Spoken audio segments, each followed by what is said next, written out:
back at 1:30. Thank you, Mr. Chair. I would like to continue where I left off. No? Gusto natin malaman dito yung sistema para hindi na natin, we can introduce legislation that would put safeguards and prevent occurrence of such a modus operandi. Andito na rin na siya na first time yata nga harap si J.M. Ramos, no, engineer. Nabanggit ni Engineer Alcantara na di inoon na dahil daw sa iyo na sa iyong pagtanggi na pumirma doon sa mga projects na supposed to be completed na sila Engineer Bryce Hernandez at Engineer JP Mendoza ang in charge. Ano po ang rason? Anong rason bakit hindi mo pinirmahan? Anong nakita mo? Your Honor, yung project po kasi na yun, yung 5 voucher po na dumating po sa table ko, katabi po yun ng mga previous projects po na hawak ko as project engineer. And alam ko po na wala pong nagsimulang ibang project doon po sa mga projects na yun. Kaya po, hindi ko po pinirmahan. Ano pa yung mga may irregularidad na ano pa yung mga hindi mo pinirmahan at hindi mo pinayagan na mga proyekto? Wala pa po kasi kung 2 buwan na naupo po as bagong section chief po. So, yun lang po 5 po na yun yung hindi ko po pinirmahan. Bago ka lang noon. Yes po, Your Honor. Kumbaga, hindi ka pa kasama siguro sa sistema, no? Dahil bago ka. So, hindi nila akalain na ikaw yung magiging rason kung paano mabubulgar ito. Alam mo ba yon? Dahil sa iyo, sa iyong hindi pagpirma, natuklasan na may mga ghost projects doon sa inyong district office. Yes po, Your Honor. Saan ang galing? Saan ka assign bago ka in-assign dito sa First Engineering District Office? Nag-cadet ship po muna ako sa Central Office, Your Honor, noong 2015. And then after po nun, saka po ako napasok po sa Bulacan First District Engineering Office. So ano nangyari nung hindi mo pinirmahan?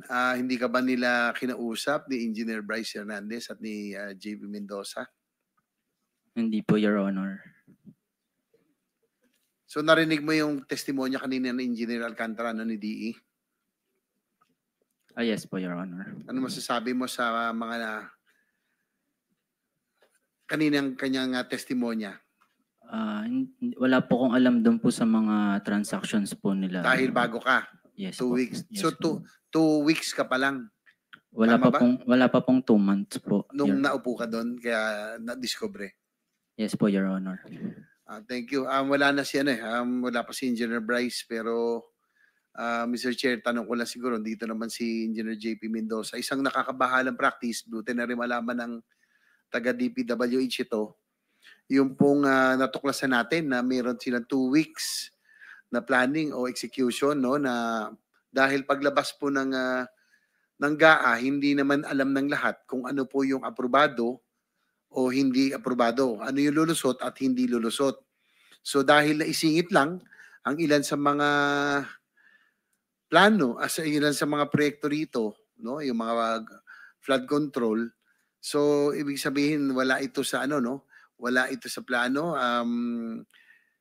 walang project plan, walang project detailed matrix, walang program of works. So totoo bang nangyayari? Pwedeng sagutin Engineer Bryce itong paglabas, ibig sabihin ng GAA, no? Kasi binabanggit ko, may ilang mga proyekto na doon lang malalaman kung lumusot o hindi lumusot. So, totoo ba na meron kayong 2 linggo lamang na pine-prepare? Halimbawa, yung mga scope of works, yung mga estimate, pati yung mga design, no? Para maihabol, para maibid kagad dito? Tama po, Your Honor. 2 linggo. So, ibig sabihin, Mr. Chair, siguro kaya ako tinatanong ito yung ganitong resulta ng kalakaran, ang resulta ng kawalan ng master plan at yung sinusunod pa yung mga ghost projects. Ito siguro yung dahilan ba't nagkakaroon ng ghost projects, no? Tsaka yung doble-doble ang pondo para sa mga proyekto at bilyong pondo na nasasayang na inabubulsa lamang. Ito rin siguro can you confirm, Engineer Bryce, na minsan daw, dahil nga madalian, ay kayo na lang nagtuturo sa mga contractor kung saan gagawin. Yung coordinates, gulo-gulo, yan yung presentation ng chairman na Mr. Chair, nung inyong presentation, minsan yung mga proyekto, wala sa tamang coordinates. At minsan daw, kayo na lang magsasabi sa contractor kung saang portion ang kanilang gagawin. Senator JB, gusto ko lang pursue yung point nyo na nire-raise. Kay JM Ramos, binabasa ko yung transcript dito last September 18, 2025. Sinasabi rito, nagkaroon kayo ng meeting ng August 3, 2025, di ba?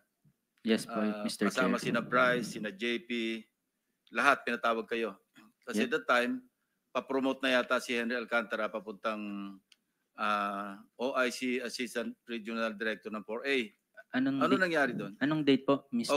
August 3, 2025. OIC na po siya nun. Yun nga, paalis na siya kasi na-appoint siyang OIC.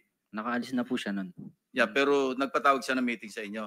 Ano nangyari doon sa meeting? Yes po, Mr. Chair. Pakinarate mo ano nangyari. Nung gabi po yun, nagpatawag po ng meeting si Mr. Alcantara sa opisina. Pinatawag po niya si Engineer Hernandez, Engineer JP Mendoza, yung iba pong section chief sila, Ernesto Galang, Ruben Santos, Juanito Mendoza, and ako po. Doon po sa meeting na yun, nagalit po si Mr. Alcantara dahil po na-discover po yung mga ghost project po sa opisina namin. And then doon po pinaamin po ni Mr. Alcantara si Engineer Hernandez and JP Mendoza na wala daw po siyang kinalaman doon po sa mga ghost projects po na yun. Walang kinalaman si Henry Alcantara. Yes po, Your Honor. Kasi ang Mr. Chair. testimony nila ni Bryce noon, pinapaako sa inyo ni Alcantara, sa inyong dalawa ni JP, na kayo yung may kinalaman sa ghost project. Opo, Your Honor. Kino-confirm mo yun, JM? Sige, tuloy mo yung narration ng nangyari noong August 3. Yun nga po, nagagalit po si Alcantara po sa kanilang dalawa kung bakit daw po nangyari daw po yung mga ganun sa opisina po namin. Based do sa nakita mong mga demeanor, totoong hindi alam ni Henry Alcantara, hindi totoong pinapaako lang sa kanila. Magkaiba yun, ha? Pinapaako sa kanilang dalawa yung mga ghost project kaysa doon sa hindi niya alam na talaga may ghost project at hindi inaamin ng dalawa. O inamin ng dalawa. Parang pinaamin po sila ni Engineer Alcantara Okay, sa harap magkaiba po yung namin. pinaamin at saka pinaako. Which is which? Pinaamin dahil may ghost project. Yes po. Hindi pinapaako. Hindi, Pag pinapaako, ibig sabihin, alam ni Henry Alcantara, pinapaako lang sa kanila. during that meeting po, pinaamin po, hindi po pinaako. So mali yung sinasabi ni na Bryce Hernandez na pinapaako lamang sa kanila pero alam ni Henry Alcantara Doon po sa meeting po na yun. sa meeting na yon. Oh, Bryce, what can you say? Your Honor, ang sabi po sa akin ni Boss Henry doon, tsaka po kay Engineer JP, akuin nyo yan. Akuin yung dalawa yan. Yun po ang sinabi sa amin, Your Honor. Mr. Chair, with your permission. Go ahead. JM, dun sa meeting na yon, yung tanong din po ng ating chairman, ano sa tingin mo yung demeanor, yung action ni Alcantara, galit talaga? Dahil mukha ba siyang nagulat doon sa niya na-discover dahil sa iyong hindi pagpayag doon sa mga ghost projects? Galit po siya, Your Honor. So, siguro Engineer Bryce, ano yung ibig sabihing akuin? Akuin nyo dahil kayo may kagagawan o inutos sa inyo dahil alam niya? Parang sabi kasi ni Engineer JM, hindi talaga alam. So, sabi niya, akuin nyo na dahil kayo may kagagawan. Ganun ba? Ang pagkakaintindi ko po, gusto pong kami lang ang managot dun po sa nangyari na yon. Kasi nga, hindi pala niya alam. Alam po. Alam niya ito? Alam yung po, mga Your ghost Honor. projects? Alam po, Your Honor. Pero sabi ni Engineer JM, mukhang hindi dahil kaya kayo sinita at nagalit nung Your Honor. na-discover. Your Honor, wala po akong ikinilo sa opisina na hindi alam ng boss ko. For the record, kanina natanong yata ni Senator Bamakino, no, na talagang minsan sinasadya nyo, over-designed yung mga projects pero ginagawa nyo, kung hindi substandard, yung under-design para lang mas may kitain, tama? Tama po, Your Honor. So itong mga again for the record, i-reiterate lang natin, kaya nyo ginawa yung ghost dahil mahirap nang masyadong habulin, no? Dahil doon sa porsyentong nawawala, dahil na tumaas na yung tara, gaya nung sinabi mo nung huli, kaya nangyari itong ghost. Opo, Your Honor. Kailan nagsimula? Instruction po ni boss sa amin yan. Instruction ni Boss Henry? Opo, Dahil Your Honor. mataas na, hindi mahabol. Opo, Your Honor. Kailan nagsimula yung ghost projects? 2022? Doon sa inyong distrito? Yung mga proyekto? Sa pagkakatanda ko po, mga ganun po, Your Honor. 2022. Tapos kaya ako tinatanong yung 2 weeks, no? Yung halimbawa, Mr. Chair, kasi pag may nagsingit sa GAA, walang may alam kung sino, ano ang maaprubahan kung ano yung lulusot. Tama, di ba? Hindi mo malalaman. So pag lumusot na yung GAA, pag na-publish na, ang ginagawa nyo, 2 weeks, gagawin nyo yung program of works, estimate, lahat, design, planning, kinonfirm mo kanina, tama, no? Para mapabid ka agad. Tama po, Your Honor. So hindi ba ito nagre-resulta kung bakit nagkakaroon tayo ng substandard na mga proyekto dahil siyempre madalian yan Tama. Tama po, Your Honor. Kulang po sa preparation. Kulang sa preparation, 2 weeks So Opo. ito rin ba rason kung bakit yung mga pinakita rin ni Senator Lacson sa kanyang presentation noon na may copy and paste, halos pare-pareho yung specification, halos pare-pareho yung cost, pati yung estimate, lahat pare-pareho. Ito ba nangyayari kasi nga kulang kayo sa oras sa preparasyon? Parang ganun na nga po, Your Honor, kasi parang nagiging meron lang pong pag gantong amount, automatic ito nang gamitin mong plano. Wag mo nang tingnan actual yan para maipabid natin agad yan. So ang Meron concern, na pong standard na ganun, Your Honor. so ang concern lang, maihabol, maibid lahat Tama po, sa Your 2 Honor. linggo. Tama No, po, tama. Your Honor. So nakakabahala to sa Mr. Chair kasi yung mga proyektong mangyayari ganun po, no? Substandard, mamadaliin lahat, ganito nga, tsaka yung copy paste na rin. Yung pong pagturo ng proyekto, ganun naging ka-powerful ang district office. Na halimbawa po yung contractor, kayo na nagde-decide kung halimbawa mahaba yung flood control. Kayo nagde-decide kung sino ang gagawa ng portions. Your Honor, ang nagde-decide po sa amin yan si Boss Henry. Bigyan ko po kayo ng example. Kunwari may nabid po kami dito sa location A dapat. Nabid siya, then i-implement na po. Dapat po, tapos pagdating mo po sa actual site ng site A, hindi po siya magagawa kasi may problema po sa mga tao, right of way, ganun po. Dapat po doon ibabalik po yung pera nun dapat po ibabalik kasi hindi po may tamang proseso po doon para ilipat po. Hindi po Senator basta JB, again, ituturo lang. with your permission, paki-explain mo yung yung may kapis, di ba? Sa Taliptip, Bulacan. Kung paano nyo minagic yung December 17, notice of award. Opo. December 18, notice to proceed. Ganun ba ka talaga, Secretary, ganun ba kabilis yun? Between the notice of award and the notice to proceed, 1 day, pwede yun? Hindi naman po siguro. Okay. Then after 2 days, December 20, nag-progress billing, 42%. Posible bang maka 40% accomplishment after 2 days? I don't think so. Okay. Pero December 27, kasi hindi na mabot ng Pasko, binayaran nyo yung 42%. I think parang equivalent to 42 million.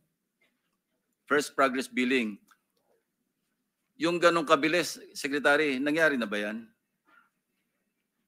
Yeah, this is the first time I heard about Okay. it, Your Honor. So March 14, second progress billing. Nagbayad uli kayo ng 39.8 million. March 19, completed. Ganito nyo ginagawa yung alam mo Bryce, ito yung tinatawag na malversation through falsification kasi obviously pinalsify nyo yung mga liquidating instruments. Yung tulad ng pinakita ko, Senator JB, na isang litrato yung ginamit nyo eh. Hindi nyo man lang inedit yung 2 tao doon, hindi na gumalaw between December at saka March. Andun. Ayun, 2 mama. Baka naging Ito yung statwa first na. billing. Senator Ping, baka naging kwan na yan. Rebulto na nila. Hindi na gumagalaw sa picture. Pero anyway, mga absat, no? Shout out po sa ating mga 145 live viewers, Mintik, Eva. Meron tayong premiere just now, mga absat, no? Nag-umpisa na. Patapos na yun, guys. Kailangan ko lang ng like nyo, mga absat. Pa-like naman ako sa link. Like lang po, sapat na po, mga absat. Maraming salamat. Like po tayo. Ibagsak ko ulit, isa pa. Yan po yung link, pakipuntahan po, tapos like, tapos balik na po kayo dito. Maraming salamat po, Absat. Alright, proceed. Ay yung second billing. Ano yan, garapalan? Hindi nyo niisip na mariresearch ito? Ganon kayo katapang para mabilis makasingil ng pera? That's one case. Isa pang case, 2 project, sabay lahat ng petsa. Sabay, lahat ng petsa, walang pagbabago. Di ba trabahong tamad yan? Magnanakaw na rin lang kayo, hindi nyo pa pinuhin. Kindly explain. Your Honor, hindi naman po kami makakasingil yan kung hindi po pinayagan ni Boss Henry. Yun yung tatanong ko eh. Kayo nang may gawa nito, di ba? Kasi kayong pipirma eh. Sina JP, lahat, pati yung accountant. Yun ang sinasabi ko, maliwanag na falsification. Kasi alam niyong mali, pero nagpipirma kayo. At hindi naman, Secretary, kindly confirm, hindi naman ma-release yung pera nang walang pirma yung DE at saka ADE. Yes, Your Honor. So kasama kayo sa falsification. Alam mo ba yung malversation? Damay si Bunuan. Lumabas ng Akay. 8.8. Non-bailable yun. Yan ang sinasabi ko sa inyo. Go ahead, Senator JB. Thank you. Thank you. So, Damay. going doon sa modus back, sana matulungan muna nyo na kami. Andyan na rin lang kayo para hindi na maulit ito. Siguro naman nakapag-isip-isip na kayo na naando kayo sa baba, sa piitan, sa detention room habang na-contempt. Ay, yung pong tinuro din na Senator Lacson, no, yung nabanggit niya yun sa kanyang privilege speech, pati yung coordinates minsan parang hula na lang. Hula-hula na lang. Minsan halos wala. Pupuntahan mo, wala doon. Ang papadalang mga picture, yung mga meron na accomplishment. Nangyayari ba yun? Kagaya nga po nung yung pinapaliwanag ko po, Your Honor, ang na-encounter ko pong ganyang instance is yung pag hindi nga po applicable dun sa isang lugar, ililipat na lang po kung saan ginhawang pwedeng para hindi mawala yung pondo. Kumbaga, para lang po. para magastos lang. Tama po. As per instruction po ni Boss Henry, kasi po pag binalik natin yung pera kung saan nanggaling yan, mawawala po. Meron na po kasing gastos na proponent yun. So ano mangyayari? Di butas-butas yun minsan. Bago may problema, ililipat nyo lang. Kaya kahit anong lagay natin ng pondo, tubig yan baha yan lulusot yan. Kaya baha pa rin. Tama po. Tama po. So talagang nakakalungkot kasi parang hindi nyo ba, taga Bulacan pa naman kayo. Diba? Umamin mga Absat. Sabi ko nga, di ba, nang may kumti kayong, siyempre, minsan may parakinabang kayo, pero hindi nyo ba naisip yun? Bayan nyo, probinsya nyo, sana man lang inayos nyo para hindi nababahay makababayan nyo. Di ba? So may mga paborito ba kayong contractors? Siyempre maraming contractors. Siyempre, meron kayo mas mga pinapaboran, meron kayo mas kilala, mas kaibigan, mas malapit sa inyo. Andito po si Sims. Yan. Si Sims. Your Honor, kagaya nga po ng sabi ko, ang napapaboran pong mga contractor dito kung sino po yung nagbibigay ng 2% kay Boss Henry na additional. So halimbawa, tignan na natin yung para hindi tayo magka-substandard ulit. Halimbawa, yung buong ilog, no, nilalagyan po natin ng flood control, flood mitigation. Yung mga paborito nyo, binibigay nyo yung mas madali para mas mababang cost, yung tabi ng kalye. Di ba mas mababang cost doon, yung malapit lang? Kaysa yung nandun kayo sa malayo, sa malalim, iba-barge mo pa yung equipment doon eh. Medyo mas mabigat ang cost doon. Halos siguro plus 50% more. Tama. Si Boss Henry po nagde-decide yan, Your Honor. Wala po kaming karapatan. Salamat, Nami So PR. sila nagde-decide kung sinong contractor ang gagawa nung anong portion. Tama po, Your Honor. So iba-iba ang ano nun, iba-iba ang cost dahil nga siyempre depende ron sa ano no, yung lugar. Opo, Yung saka mas mga malalim, equipment po na mas gamit. mahal Opo, yung opo. equipment. So si Excuse Boss me Henry, again, sige. di ba ikaw ang head ng back? Opo, Your Honor. Oh. Ba't tinuturo mo pa si Henry? Si Boss Henry po kasi ang nag-award, Your Honor. Hindi, pero ikaw ang back eh. Kay Sarah at saka kay paki-walk through nyo nga kami paano niluluto yung bidding. With your indulgence, Senator JB. Para lang ma-educate tayo paano yung sino ba yung taker, sino ba yung negotiator. Ay, May mga ano yan eh, may mga nomenclature. Paki-educate nyo nga kami, baka matuto kami. Your Honor, kadalasan po pag lumulusob po kami sa mga teritoryo ng bawat DPWH, kadalasan po may mga negotiator na po kaagad na nakaharang. Tapos ang gagawin po nila, bago ka po makapag-drop ng bidding, kailangan ipasilip mo sa kanila yung mga financial documents nyo. Dahil pag hindi po, disqualified ka po nila o di ka po punitan ng mga dokumento, pipilasan, babawasan. Kasi po may appointed taker na po sila. Kaya minsan po tatanungin kanila, ano to, laban or makikisama or ano po, mananahod.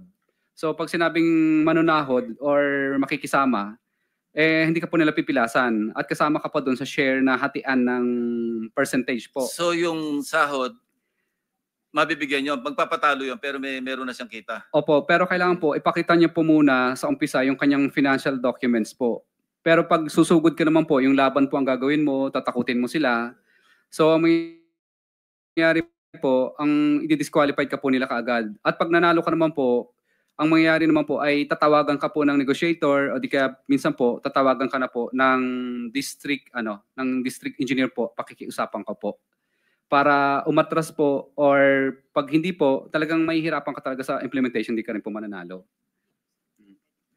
Okay lang po, Your Honor, kung basahin ko lang po itong step by step. Okay, Yeah? sige. Para lang malaman din ng andito si Secretary Bunoan para tsaka si Yusek Cabral, maski wala na sila. At least malaman lang nila kung paano nagmamagic sa baba ba, di ba? Yes po, Your Honor. It may be too late in the day. Ano pero ba yung nothing's magic na too yan? late. Di ba, Secretary, no? Paktay kayo. Your, Anong magic Your yan? Honor, part na rin po ito ng affidavit ko. Okay lang po, basahin ko po. Magic sarap ba yan?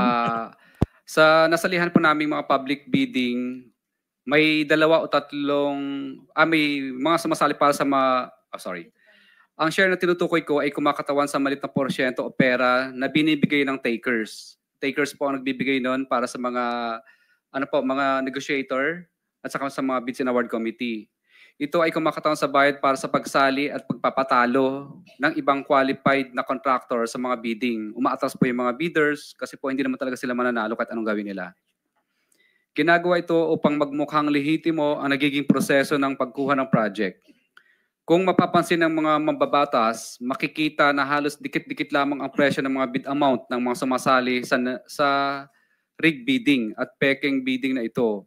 Bago pa man magsimula ang dropping ng bids at opening na madalas ay naka-livestream sa YouTube ay alam na ng mga contractors kung sino ang nakatagdang manalo. Kung biglang mag-dive o biglang pagbaba ng presyo sa kanilang bid na isinumite upang maging lowest calculated bid ay kadalasan dinidisqualify ito ng back gamit ang ilang proseso upang maibigay pa din sa taker ang project. Isa sa mga proseso ay ang pagpupunit sa dokumento o pagsulat sa mga pahina ng bidding documents upang madeklara itong non-compliant at tuluyan ng hindi makonsidera sa proyekto. Ilang beses naming sinubukan labanan ang prosesong ito sa pamamagitan ng pag-report at pagpapadyaryo sa mga tiwaling kawani ng gobyerno, ngunit hindi lahat ay nadadala dito. Mayroon akong mga naitagong newspaper clips na ako mismo ang nagkwento at naglahad ng mga kalokohang ginagawa ng DPWH Subalit hindi sila natitinag dito at patuloy pa din kaming dinidisqualify sa bidding. Naisip ko noon na kung magpapatuloy ang ganitong sistema ay hindi ako kailanman magkakaroon ng kahit anong proyekto dahil sa lantarang pandaraya na ginagawa ng mga kawani ng gobyerno. Ang taker ng proyekto naman ay ang mga may-ari ng project. Sila ay mayroon ng mga nakausap sa loob na Bids and Award Committee o ang mga BAC upang makasigurado na sa kanila mapupunta ang project. Maaring nabili na nila ang proyekto mula sa congressman at iniintay na lang na lumabas ang resulta ng bidding na isinasagawa. Sa madaling salita, nakaset na o nakaayos na sila ang mananalo at makakakuha ng mga proyekto. Teka, Ang taker sandali. ang siyang may-ari ng Yung project. sinasabi, nabanggit mo yung congressman, may personal knowledge ka rito na tungkol sa mga participation ng mga congressmen o mambabatas sa bidding pa lang? Kadalasan po, Your Honor, sinasabi po ng negotiator na kung sino yung nakakasakop na distrito. Okay. Sige, please proceed. Sa madaling salita, nakaset na at nakaayos na sila ang mananalo at makakakuha ng mga proyekto. Ang taker ang siyang may-ari ng project dahil nabili na nila ito sa mga may interest o may hawak sa mga lugar na kung saan gagawin ang mga proyekto. Sila din ang nagbibigay ng share sa mga contractor na nais sumali sa bidding. Sa ilang beses naming nakasali at nanalo ng bidding, ay ilang beses din kaming tinutulungan ng BAC upang ayusin ang aming mga papeles. Lalo na kung dapat ay ma-disqualify kami dahil sa pagkakamali sa aming mga dokumentong isinusumite. Nag-iiba-iba lamang kung sino ang taker, negotiator, royalty, backup, player, at iba pang terms na ginagamit sa bidding. Ang nananalo sa bidding-biddingan na ito ay ang mga may kapit sa mga matataas na opisyal. Ang negotiator naman ang nag-aayos sa mga gustong sumali sa araw mismo ng bidding. Sila ay kadalasang tao ng taker o di kaya ay membro ng BAC upang makasigurong kontrolado nila ang magiging flow ng bidding pati na din ang magiging resulta nito. Ang royalty naman ang mga taong nanghihiram ng lisensya. Sa kalakarang ito, ang totoong gumagawa ng proyekto ay ang mga contractor na walang sapat na kapasidad upang makasali sa public bidding. Nakadepende sa pag-uusap kung magkano ang royalty fee, pero kadalasan ay nasa 3 to 5%.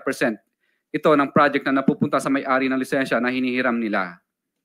Ang player naman ay sumasali lamang sa mga bidding. Sila ay qualified sa proyekto upang magbigay daan sa taker na nagpauna na or bumili ng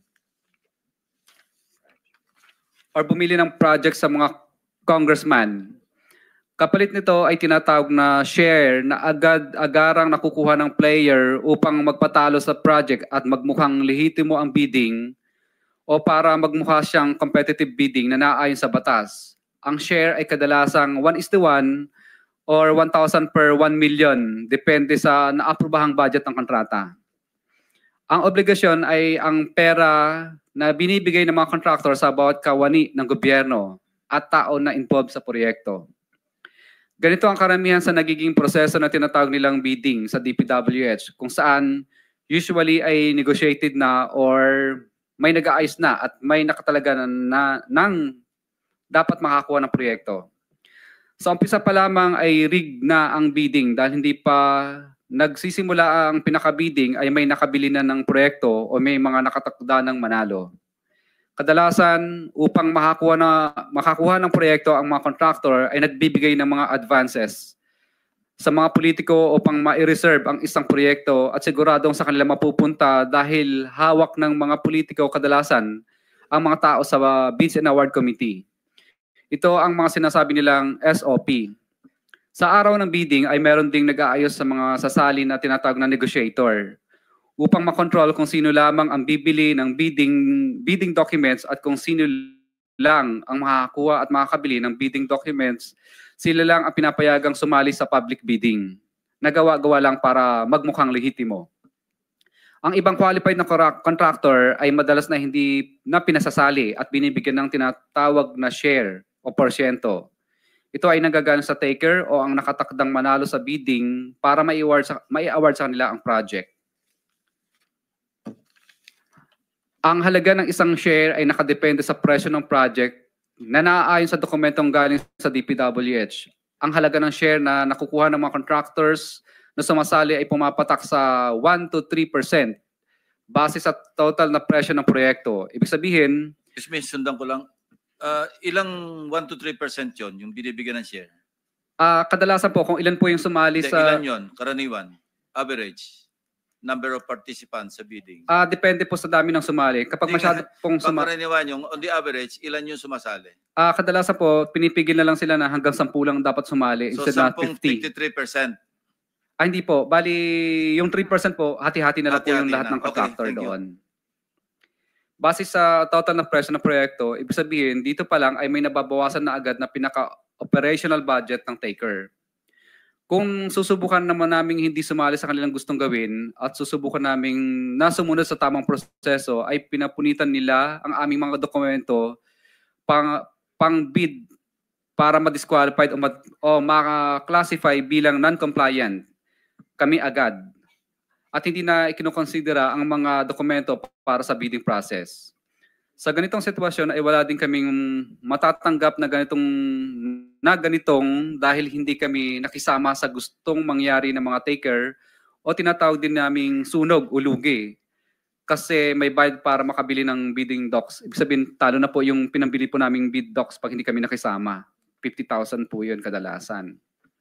Ang patakaran lang ito ay kadalasan ay ginagamit nilang pananakot sa mga contractor dahil pag na-disqualify kami o maging non-compliant, may posibilidad na kami ay tamaan o mabigyan ng sanction ayon sa 3-strike policy upang ma-blacklist kami.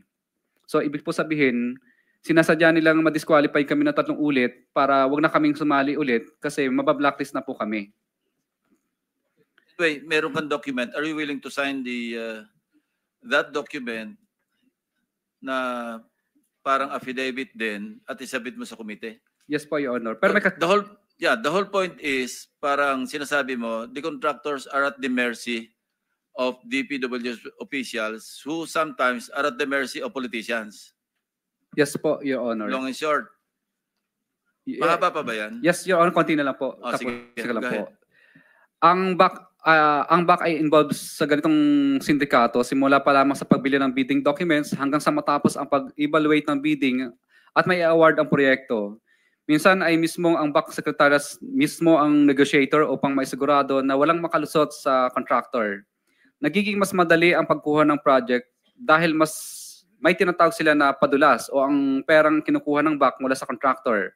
Sa ganitong pamamaraan ay pinapadali din ng back ang pag-award at pag-ayos ng mga bidding requirements sa project. Ibig sabihin, kahit dapat wala silang pinapaboran ng mga bidders o contractors dahil may mga padulas, ay sila mismo ang tumutulong para mapabilis ang proseso. Kadalasan ay sila na ang nag-aayos at nagsasabit mismo ng bidding documents ng kumpanya upang mapabilis ang mga billing na naayon sa accomplishment ng project.